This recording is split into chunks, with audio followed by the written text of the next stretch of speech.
საღამო მშვიდობის პირდაპირ ეთერშია მეცხრე არხის საინფორმაციო გამოშვება 19 მაისის მნიშვნელოვან მოვლენებს თაკო ფეიქრიშვილი წარმოგიდგენთ. ქართული ოცნების მერობის კანდიდატმა მოსახლეობასთან წინასაარჩევნო შეხვედრები დაიწყო. გიორგი კოპაძე თამარაშვილის ქუჩის პრობლემებს გაეცნო და მაცხოვრებლებთან ერთად მათი გადაჭრის გზებზე იმსჯელა. თამარაშვილის ქუჩა ახალციხის სახეა. სწორედ ამიტომ გადავწყვიტე პირველი საარჩევნო შეხვედრა აქ ჩამეტარებინა, აღნიშნა მერობის კანდიდატმა ჟურნალისტებთან საუბრისას. ინფრასტრუქტურა, საკანალიზაციო სისტემა, წყალგაყვანილობა, საცხოვრებელი კორპუსებისა და ეზოების მდგომარეობის გაუმჯობესება. ეს ის პრობლემებია, რომლის მოსაგვარებლადაც გიორგი კოპაძე იმუშავებს. თამარაშვილის ქუჩის მაცხოვრებლებს დღესვე მან უბნის მაჟორიტარი კანდიდატი წარუდგინა.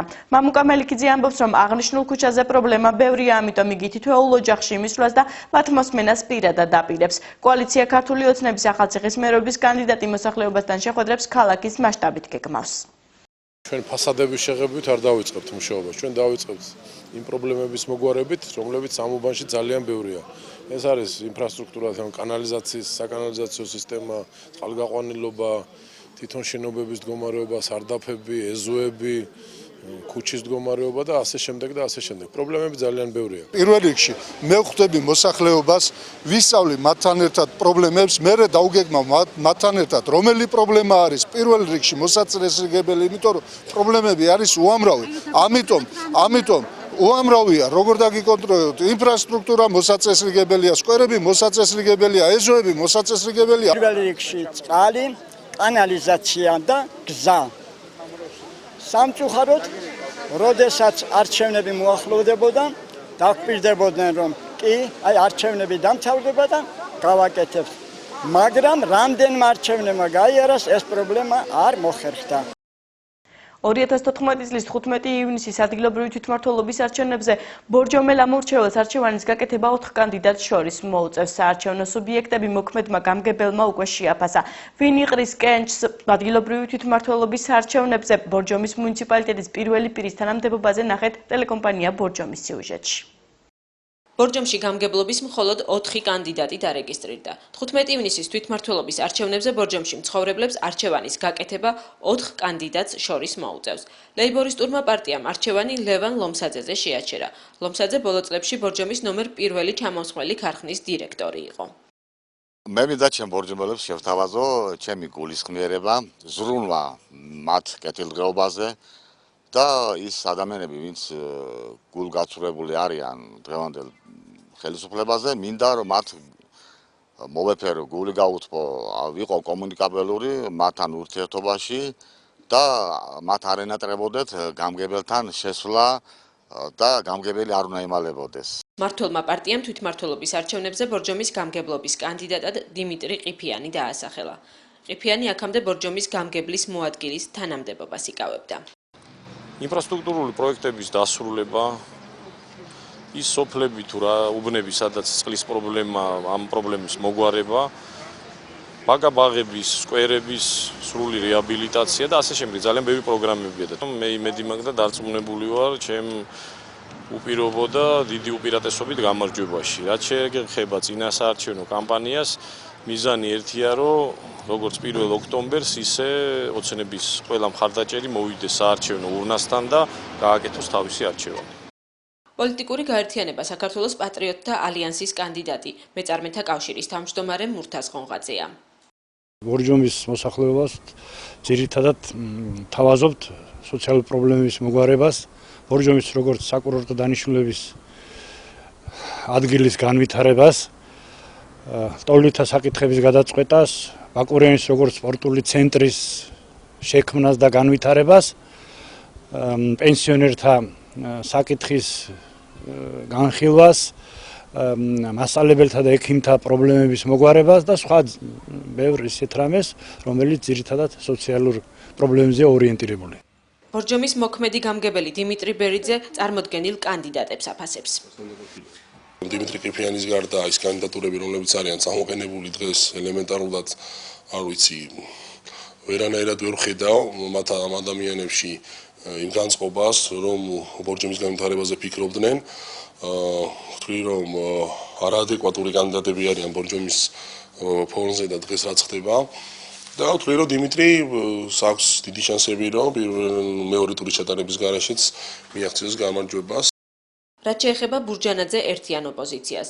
მათ ამ არჩევნებზე ავთანდილ გონგლაძე წარმოადგენს. გონგლაძე წლების წინ ბორჯომის მერი იყო, თუმცა კომენტარზე და საკუთარი საარჩევნო პროგრამის პრიორიტეტებზე საუბრისგან ამჯერად თავი შეიკავა. სტიქია დარიელის ხეობაში და მისი გამომწვევი მიზეზები აღნიშნულ საქმეს ამ დროისათვის შინაგან საქმეთა სამინისტრო კურირებს. იყო თუ არა შესაძლებელი მსხვერპლის თავიდან აცილება და რას ამბობენ სპეციალისტები უბედური შემთხვევის შესახებ. რეგიონულ მაუწყებელთა ასოციაციის ჟურნალისტები კი ამბობენ. 7 დაკარგული და 1 დაღუპული. ასეთია ამ დროისთვის დარიელის ხეობაში მომხდარი სტიქიური უბედურების შედეგი. კავკასიის გარემოს დაცვითი არასამთავრობო ორგანიზაციების ქსელში აცხადებენ, რომ მეწყრულ ზონაზე შესაბამისი დაკვირვების შემთხვევაში მსხვერპლის თავიდან აცილება შესაძლებელი იყო. ჩვენ თუ გვეცოდინებოდა, რომ იქ მდგომარეობა კრიტიკულ ზღვარზეა მისული, ელემენტარულად გადავკეტავდით სამანქანო გზას, მოძრაობას და მსხვერპლის თავიდან ავიცილებდით. ასევე არსებობს პრაქტიკა, როდესაც ხდება ხელოვნური გამოწვევა ამ ღვარცობების, მაშინ როდესაც ღვარცობს არ აქვს დამანგრეველი ხასიათი. ორგანიზაციაში ამბობენ, რომ მეწყრულ და ღვარცობულ ზონებზე დაკვირვების სისტემა გასამართია. 2004 წლამდე მიმდინარეობდა პროგრამული მონიტორინგი, რომელსაც ჰქონდა ესეთ პროგრამული მუდმივი ხასიათი და სააგენტო შეეძლო თვითონ დაეგეგმა იმ ობიექტების მუდმივი და ობიექტებზე მუდმივი დაკვირვება, რაც მისი ესე ვთქვათ საფრთხის შემცველი იყო. ამ პროგრამული მონიტორინგის გაუქმების შემდეგ უკვე სააგენტო მუშაობდა შემოსულ ინფორმაციაზე რეაგირების პრინციპით, ანუ გეოლოგების ჯგუფი ახდენდნენ რეაგირებას მხოლოდ და მხოლოდ იმ ინფორმაციაზე, რომელიც ადგილიდან შემოდიოდა. დარიელის ხეობაში ჰესების მშენებლობის ფაქტს ორგანიზაცია სტეფან წმინდა სისტემატურად აპროტესტებდა. შოთა ბუჩუკური ამბობს, რომ სტიქიური უბედურების ჰესებთან პირდაპირი დაკავშირება რთული და სასაბუთებელია, თუმცა არც ამ ვარაუდს გამორიცხავს. პირდაპირ თქვა იმისა, რომ მაგან გამოიწვია, მე ვფიქრობ, არასწორია, იმიტომ რომ მაგის დადასტურება ძალიან ძნელია.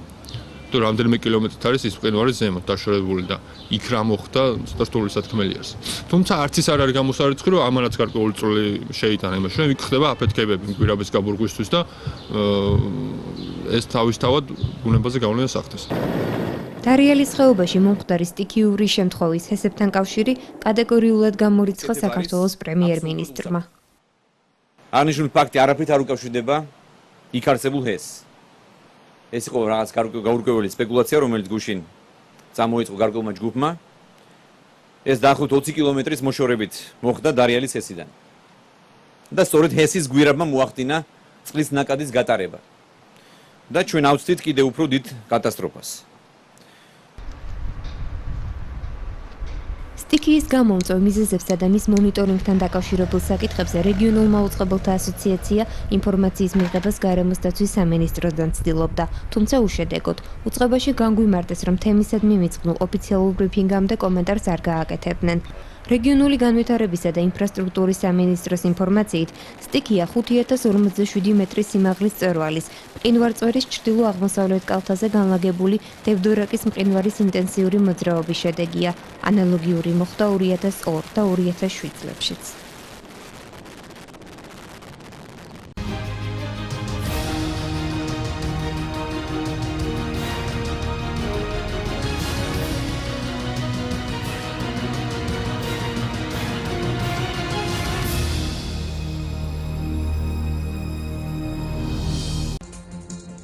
დარიელის ხეობაში სამძებრო და სამაშველოს სამუშაოების შედეგად სამაშველოს სამსახურმა რამდენიმე სატვირთო ავტომობილი იპოვა. ამის შესახებ ინფორმაციას ტელეკომპანია იმედი ავრცელებს. დანარჩენი დეტალები ამ დროისათვის უცნობია. საშუალების სამძებრო სამუშაოებს აგრძელებენ. სამძებრო სამუშაოებს აკურდებიან დაკარგულების ოჯახის წევრები და ახლობლები. 23 წლის ახალგაზრდის დედის განცხადებით, მისი შვილი დარიელი ჰესზე თურქეთის მოქალაქეებთან ერთად მუშაობდა. მითხრეს, რომ უყურებდა თურქებს გაიქეცითო. თვითონ აქეთ გამოსვლავე შეცვლიდა გვირაბის მხარეს გაიქცა. ჩემი შვილი ბოლოს იქ ნახეს, მერე რა მოხდა არავინ განაცხადა დაკარგულის დედამ.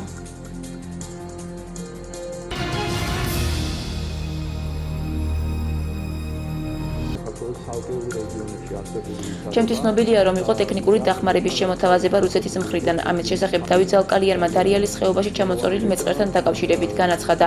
მისივე თქმით, საქმეს მთლიანად ჩინაგან საქმეთა სამინისტრო კურირებს. საქართველოს მხრიდან დახმარების სურვილზე მადლობას გამოითქვა. მინისტრის მოადგილის თქმით, მომხდარის შესახებ ინფორმაცია სხვადასხვა ქვეყნის საელჩოების დახმარებით უკვე გაავრცელეს. როგორც ის განმარტავს, საჭიროების შემთხვევაში სახელმწიფო დახმარებისათვის პარტნიორ ქვეყნებსაც მიმართავს. რუსეთის შემოთავაზებას დახმარების თაობაზე 19 მაისს საქართველოს პრემიერიც გამოიხმაურა. ირაკლი ღარიბაშვილმა მეზობელი ქვეყნის საგარეო უწყებას მადლობაც გადაუხადა. უშუალოდ შინაგან საქმეთა სამინისტრო კურირებს ამ ტექნიკურ საკითხებს და პრემიერთან არსებული კრიზისების საბჭო.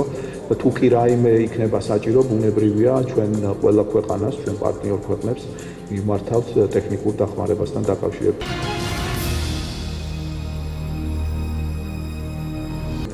21 მაისს ბრიუსელში საქართველოს მთავრობას ევროკომისართა კოლეგია შეხვდება, აცხადებენ საგარეო საქმეთა უწყებაში. მინისტრის მოადგილე შეხვედრას უპრეცედენტოს უწოდებს და ამბობს, რომ ღონისძიება საქართველოს ევროკავშირს შორის დიალოგის გაღრმავებას ემსახურება. დავით ზალკალიანის თქმით, მოღონისძიებაზე ის ვალდებულებები განიხილება, რაც ჩვენს ქვეყანას ევროკავშირთან ასოცირების ხელშეკრულებაზე ხელმოწერის შემდგომ დაეკისრება.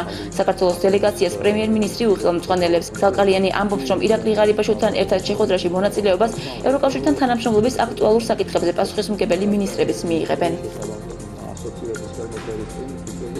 ეს არის უპრეცედენტო ფორმატი საქართველოს ევროკავშირის დიალოგის ფარგლებში. მსგავსი სახის შეხვედრა არასდროს არ ჩატარებულა. საქართველოს დელეგაციას, რომელსაც უხელმძღვანელებს საქართველოს პრემიერ-მინისტრი, მასში იქნებიან შესაბამისი სამინისტროს ხელმძღვანელები, რომლებთაც აქვთ და პასუხისმგებელი არიან ევროკავშირთან ურთიერთობაზე.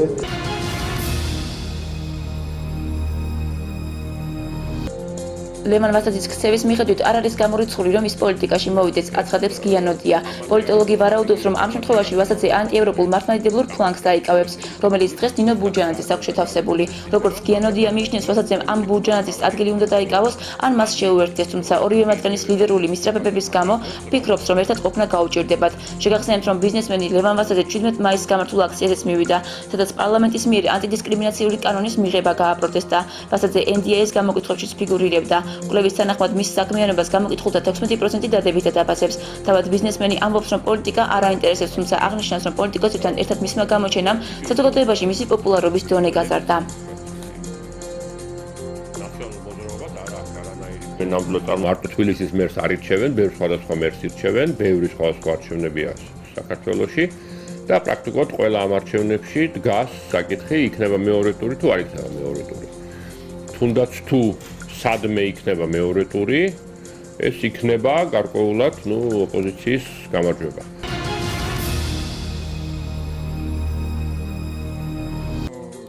თვითმმართველობის რეფორმის შესახებ ცნობიერების ამაღლების მიზნით სამოქალაქო კულტურის საერთაშორისო ცენტრი საინფორმაციო კამპანიას იწყებს. კანონმდებლობით განსაზღვრულ სიახლეებს დეცენტრალიზაციის მნიშვნელობასა და მართვის პროცესში ხალხის ჩართვის მექანიზმებზე მოსახლეობას ინფორმაციას 26 ქალაქსა და სოფელში გააცნობენ. კამპანიის ფარგლებში საინფორმაციო ბროშურებისა და ვიდეოკლიპების მომზადებაც იგეგმება. შეხვედრები 20-დან 29 მაისის ჩათვლით გაიმართება და ის კახეთის, იმერეთის, გურიის, აჭარის, სამეგრელო ზემო სვანეთის, სამცხე-ჯავახეთისა და შიდა და ქვემო ქართლის რეგიონებში მოიცავს.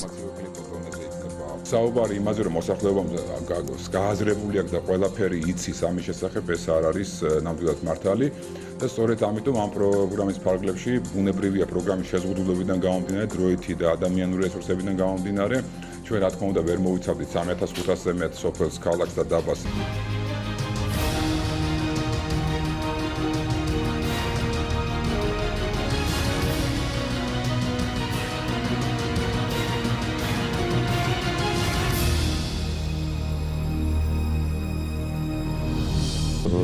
უნიკალურ კულტურულ მემკვიდრეობის ნიმუშებს ინახავენ, ულიან, იცავენ და გამოფენენ იმისათვის, რასაც საზოგადოება მიიღოს, როგორც ესთეტიკური ტიპობა, ასე გარკვეული შემეცნებითი თვალსაზრისითაც განვითარდნენ. უღრმეს მადლობას მოგახსენებთ ამ მშვენიერი ღონისძიებისათვის, როგორც ბატონ მინისტრს, მის ამსახურებს, ასევე ჩვენ საქართველოს ეროვნული მუზეუმის დირექციას, რომ მე ერთ-ერთი დამასახელა სწორედ დღეს ყოფილიყავი თქვენი სტუმარი. როგორ უნდა გაძლიერდეს სარეკლამო სამსახური, ვინ შეიძლება იყოს არხზე რეკლამის პოტენციური დამკვეთი და რა უნდა შესთავაზო მათ, რომ იმისთვის რომ ეთერში რეკლამა განათავსონ ამ და სხვა საკითხებზე ახალციხის ტელეკომპანიის თანამშრომლებს ტრენინგები ჩაუტარდათ. გაყიდვებისა და სარეკლამო სფეროს ექსპერტებმა მეცხრე არხის სარეკლამო სამსახურს თავიანთი გამოცდილება გაუზიარეს და მსოფლიო სტანდარტები გააცნეს. სამაუწყებლო კომპანია რუსთავი 2-ის გაყიდვების სამსახურის დირექტორის შეფასებით სამცხე-ჯავახეთის სპეციფიკური რეგიონია და განსაკუთრებული მიდგომა სჭირდება.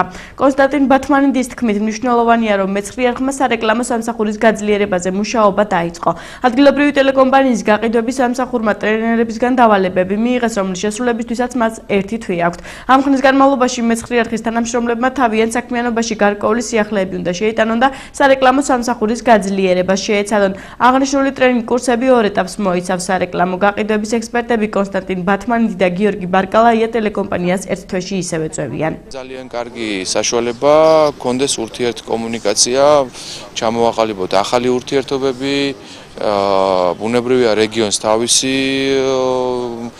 ქცევა აქვს, რეგიონს თავისი სპეციფიკა აქვს და ჩვენ შევეცდებით, რომ ჩვენს გავითვალისწინოთ რეგიონის, ასე ვთქვათ, რეგიონი და ჩვენს გავითვალისწინოთ მომავალში თუ როგორია ეს რეგიონი და რა შეიძლება რომ ახალი შევიტანოთ ზოგადად. ვფიქრობ, რომ ძალიან კარგი და ნაყოფიერი იყო ეს ორდღიანი მუშაობა, იმიტომ რომ რეალურად აღმოჩნდა, რომ ჩვენმა სარეკლამო სამსახურმა თითქმის არაფერი იცოდა იმ სპეციფიკის შესახებ, როგორც უნდა მუშაობდეს მედია საშუალებაში. ძალიან ბევრი და კარგი ინფორმაცია მივიღეთ სარეკლამო და ტელევიზიის ბადის შევსების მიმართ. აღმოვაჩინეთ ჩვენი ძალიან ბევრი შეცდომები და შემდგომში, რა თქმა უნდა გავასწოროთ ეს შეცდომები.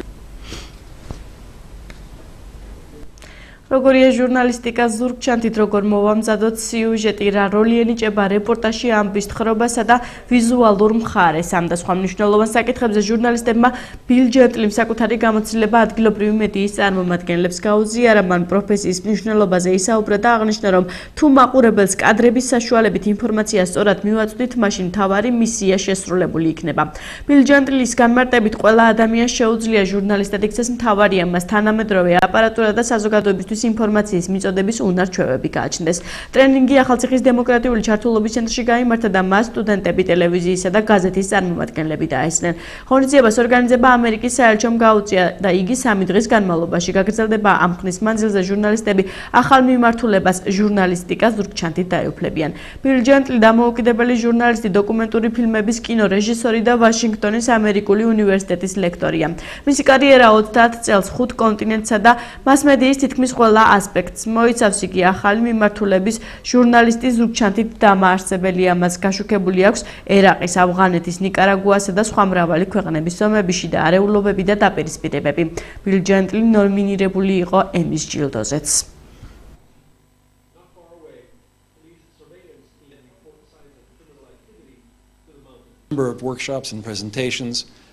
ამერიკის საელჩომ მომიწვია, რათა ჩავატარო სემინარები ვიზუალური კომუნიკაციის შესახებ. აგრეთვე იმის შესახებ, რასაც ჩვენ უწოდებთ ჟურნალისტიკას ზურგჩანთით. მოგეხსენებათ ინფორმაციის გაცვლა, თავისუფალი გაცვლა ინფორმაციის დემოკრატიის ერთ-ერთი საკვანძო დედალია. ის თანამედროვე საშუალებები, რომლებიც ჩვენ ყველას ხელთ გვაქვს, საშუალებას გვაძლევს გავცვალოთ ინფორმაცია თავისუფლად და ამისათვის გამოვიყენოთ ვიზუალური ენა. გავიცანით და გაგვიზიარა ბილ ჯენტლმა თავისი 30 წლიანი გამოცდილება. ვფიქრობ, რომ ბევრი კარგი ესეთი რაღაცები შევიდნენ, რაც ჩვენს პრაქტიკაში გამოვიყენებთ. 3 დღის განმავლობაში გრძელდება, ხვალ უკვე პრაქტიკულ მასალაზე გადავდივართ და მე მგონი საინტერესო იქნება. ჩაგვეტა და შეხვედრა, სადაც საუბარი იყო თუ როგორ უნდა ავაგოთ სიუჟეტი და მე ვფიქრობ, რომ მისი გამოცდილება ძალიან მნიშვნელოვანია ჩვენთვის, მომავალი ჟურნალისტებისთვის, რადგან საშუალება გვექნება გავიაროთ ისეთი ეტაპები, რომლებიც ჩვენთვის იქნება ძალიან მნიშვნელოვანი და დაგვჭირდება მომავალ კარიერულ წინსვლაში. დაწესებულებებს შორის ტურნირი მინი ფეხბურთში დაასრულდა ფინალურ თამაში ერთმანეთს სასპორტო სკოლისა და ქალაქ ახალციხის მოყვარულთა ჯგუფის ფეხბურთელები დაუპირისპირდნენ. დაძაბული შეხვედრის შემდეგ ანგარიში 8-5 გამარჯვება სასპორტო სკოლის გუნდმა მოიპოვა. ტურნირი ახალციხის მუნიციპალიტეტის გამგეობის კულტურის სამსახურის ორგანიზებით გაიმართა ჩემპიონატი 7 მაისს დაიწყო, მასში მონაწილეობა ორგანიზაცია დაწესებულებების უბნებისა და ახალციხის სხვადასხვა სოფლის გუნდებმა მიიღეს. ტურნირი მუნიციპალიტეტის პირველობაზე ოლიმპიური სისტემით მიმდინარეობდა 10 დღის განმავლობაში გამარჯვების მოსაპოვებლად ერთმანეთს 21 გუნდი დაუპირისპირდა. ფინალში გასული გუნდები ახალციხის მუნიციპალიტეტის გამგეობისგან ფასიანი საჩუქრებით, სიგელებითა და მედლებით დაჯილდოვდნენ, რისთვისაც ადგილობრივი ბიუჯეტიდან 500 ლარი გამოიყო.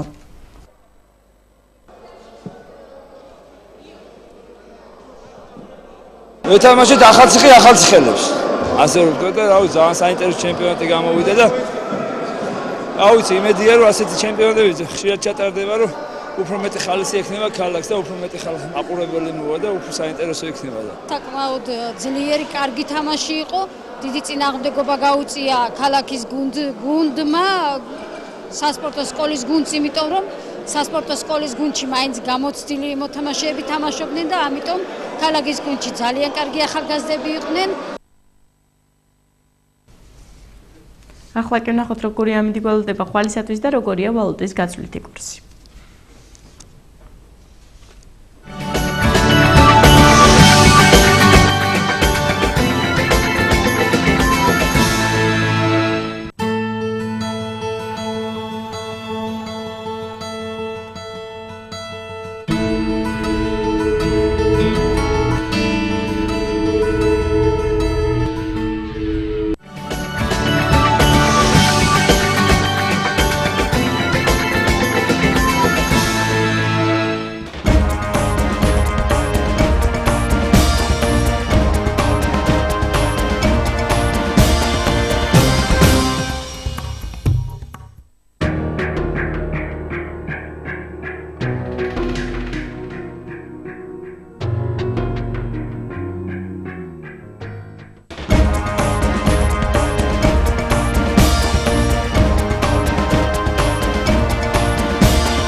ასეთი იყო დღევანდელი დღე და საინფორმაციო გამოშვება ეკო მეკეთილის სურვილებით გამშვიდობებით. საინფორმაციო სამსახური მუშაობას ხვალ 13 საათსა და 30 წუთზე თიგო კურტანიძესთან ერთად გააგრძელებს. თქვენ კი ნუ გადართავთ წინ ახალგაზრდული პროექტის საუნივერსიტეტო ქრონიკები გელოდებათ. მადლობა რომ გვიყურეთ, ნახვამდის.